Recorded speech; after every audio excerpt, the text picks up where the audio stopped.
একটা protein powder বানানোর recipe আজকে শেয়ার করব, যেটা টিফিন টাইমে নিয়ে গেলে বেশ খাওয়ারও সুবিধা এবং বেশ উপকারও।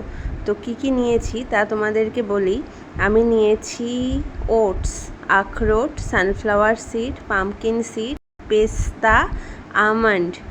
তো ফার্স্টে এখানে সানফ্লাওয়ার সিড, পাম্পকিন সিড নিলাম।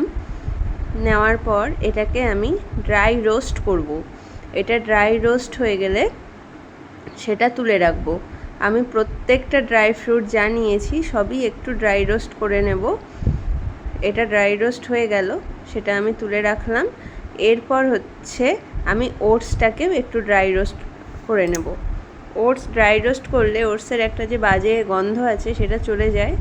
আমি ওটসটা বাড়িতে আসলে প্রথমেই ড্রাই রোস্ট করে তারপর কৌটায় স্টোর করি, এতে আমার অনেক খাটনি কমে যায়। রোস্ট করা ছাড়া ওটস আমি খেতে পারি না। তো ওটস রোস্ট হয়ে যাওয়ার পর এবার আমি দিলাম মাখানা, এটাও আমি ড্রাই রোস্ট করে নেব।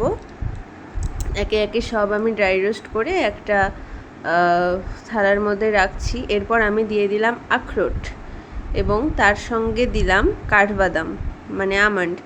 আখরোট আর আমন্ড ভালো করে ড্রাই রোস্ট করে নিয়ে সেটাও তুলবো। এটা বেশ উপকারী। এবং এরপর আমি ছাড়িয়ে নিয়েছিলাম পেস্তা, সেই পেস্তাও দিয়ে দিলাম। পেস্তা দেওয়ার পর সেটাকে আমি তুলে নিলাম। সবগুলো জিনিস একসাথে তুলে নিয়ে এবার আমি এটাকে মিক্সারে ব্লেন্ড করব এবং এটাকে স্টোর করব। এই জিনিসটা গুঁড়ো দুধের সঙ্গে টিফিনে নিয়ে গেলে শুধু জল দিয়ে খেয়ে নিলে পেট ভরে যায়, উইদাউট ঝামেলায় একটা টিফিন হয়ে যায়। শুধু টিফিনেই নয়, বাড়িতেও এটা ব্রেকফাস্টে বা সন্ধ্যায় দুধ দিয়ে, দই দিয়ে বা জল দিয়েও খাওয়া যেতে পারে। এটা বেশ হেলদি, তোমরা অবশ্যই এটা বানিয়ে রেখো।